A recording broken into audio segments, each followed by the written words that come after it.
Welcome to Padmaja Reddy kitchen. ఈరోజు చాలా ఆరోగ్యకరమైన రెసిపీ కాకరకాయ ఫ్రై చేసుకుందాం. చాలామంది కాకరకాయ రుచి ఇష్టపడరు, కానీ సరి అయిన పద్ధతిలో ఈ ఫ్రై చేసుకుంటే చాలా రుచిగా ఉంటుంది. అందువల్ల ఈరోజు నేను 1 కేజీ కాకరకాయలు తీసుకున్నానండి. అది శుభ్రంగా ఈ విధంగా చిన్న చిన్న రౌండ్లుగా కట్ చేసుకొని నీటిలో శుభ్రంగా కడిగి చూడండి, ఒక మట్టి కుండ, దాన్ని మేము అట్టికి అంటాము, అందులో వేసుకుంటున్నాను చూడండి. వేసుకొని స్టవ్ పైన పెట్టి ఇందులో తగినన్ని నీళ్ళండి, అది కొంచెం హాఫ్ వరకు మునిగేటట్టు, అంటే ఒక 250 గ్రామ్స్ వాటర్ వచ్చేటట్టు పోసుకోవాలా. ఇందులో తగినంత సాల్టు, పసుపు, 1 స్పూన్ పసుపు వచ్చేటట్టు వేసేసుకోవాలా. వేసుకున్న తర్వాత వీటిని చూడండి, దీంతోనే మనం ఒక 2 స్పూన్లు చింతాకు పొడి అండి. మీరేందంటే చింతాకు పొడి లేనోళ్ళు కొంచెం చింతపండు వేసుకోవచ్చు. చూడండి, వేసుకున్న తర్వాత ఈ బాగా మనం ఉడికించుకోవాలా స్టవ్ మీద పెట్టి. ఈ ఉడికించుకున్న తర్వాత చూడండి, ఈ విధంగా ఉడికించుకోవాలా. ఎలా ఉడికించుకోవాలంటే ఇది ఉడకాల, మెత్తగా రావాలా. తర్వాత ఇందులో ఉన్న నీళ్ళన్నీ ఇంకిపోవాలండి, అంటే ఏం ఉండకూడదు. బాగా చూడండి, చూపిస్తాను నేను. చూశారు కదా, ఇలా చూడండి, ఒకసారి చూస్తాము. ఈ విధంగా చూడండి, ఇంకా కొంచెం నీళ్ళు ఉన్నాయి, అంటే ఇంకా బాగా ఇనికిపోవాలండి. నీళ్ళు ఏమి లేకుండా ఒట్టి కాకరకాయ ముక్కలే ఉండాలా. ఆ విధంగా మనం ఉడికించుకోవాలా. ఈ కాకరకాయ రెసిపీ డయాబెటీస్ వాళ్ళకి చాలా మంచిదండి.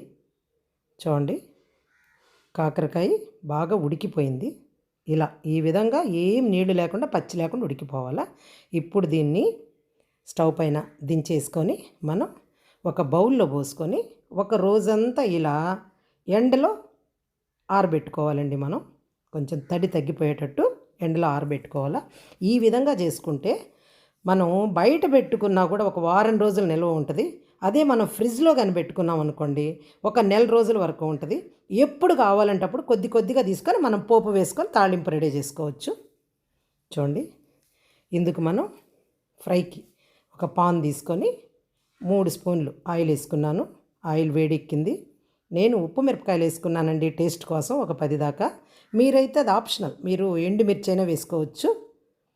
ఈ విధంగా కొంచెం ఫ్రై అయిన తర్వాత ఒక గుప్పెడు ఇది వెల్లుల్లి అండి. నేను గుప్పెడు ఎందుకు వేస్తున్నానంటే, మీరైతే 4-5 వేసుకోవచ్చు, దానికి సరిపడా కొంచెం కొంచెం. ఇప్పుడు 1 స్పూను మినప్పప్పు వేసాను. ఎందుకు గుప్పెడు వేసానంటే, ఇందాక వెల్లుల్లి చెప్పాలి కదా, 1 కేజీ మొత్తం నేను ఈరోజు ఫ్రై చేసేస్తున్నాను. నేను ఇంట్లో చాలామంది ఉన్నారు కాబట్టి తినేస్తామని. మీరు కొద్ది కొద్దిగా వేసుకునేటప్పుడు దాన్ని బట్టి వేసుకోవచ్చు, 4-5 వెల్లుల్లి అలాగా పోపులో. చూడండి, ఈ ఫ్రై బాగా వేగనిచ్చి దీన్ని చూడండి, ఈ విధంగా వేగిన తర్వాత ఇప్పుడు ఇందులో మనం 1 స్పూను జీలకర్ర వేసుకున్నానండి. ఇది కూడా బాగా వేగాల. ఈ విధంగా వేగిన తర్వాత మనం ముందుగా రెడీ చేసి ఉన్నాం కదా కాకరకాయ ముక్కలు, ఇవి మొత్తం ఇందులో వేసేస్తున్నానండి. ఒకేసారి కాబట్టి నేను ఇన్ని వెల్లుల్లి వేసానండి. చూడండి, ఈ విధంగా వేసుకొని మొత్తం కలుపుకోవాలండి. ఈ కాకరకాయ డయాబెటీస్ వాళ్ళకి ఒక్కటే కాదండి, మామూలుగా బాలింతలు ఉంటారు కదా, బిడ్డకి పాలిచ్చే తల్లులు, వాళ్ళకు కూడా ఇవి తింటే తల్లిపాలకి చాలా మంచిదండి ఇది. అందుకని మా వైపు అంతా అలా చేస్తాము. మీ పక్క ఎలా చేస్తారో కామెంట్ చేయండి. చూడండి, ఈ విధంగా ఫ్రై మొత్తం రెడీ అయిపోతుంది. చూడండి, ఇప్పుడు ఇందులో 1 స్పూన్ కారం వేస్తానండి. 1 స్పూన్ కారం వేసుకున్నాక ఇప్పుడు మళ్ళీ కలుపుకోవాలా. ఇందాక ఒకసారి చెప్పానండి, నేను ఇప్పుడు ఇందులో పంచదార కూడా వేస్తానండి. కానీ డయాబెటీస్ వాళ్ళకైతే పంచదార వేసుకోకూడదు. అంటే రోజు ఒక ముద్దతో తినొచ్చండి.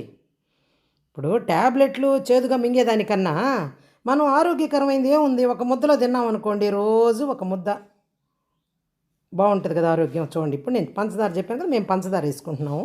వేసుకొని మొత్తం కలిపేసుకొని ఇంకా స్టవ్ ఆఫ్ చేసేసుకొని దించేసుకోవచ్చండి. అంటే రెడీ అయిపోయింది మాకు. చూడండి, చాలా ఈజీగా చేసుకోవచ్చు. మీరు ట్రై చేయండి. నచ్చితే లైక్ చేయండి, సబ్స్క్రైబ్ చేయండి.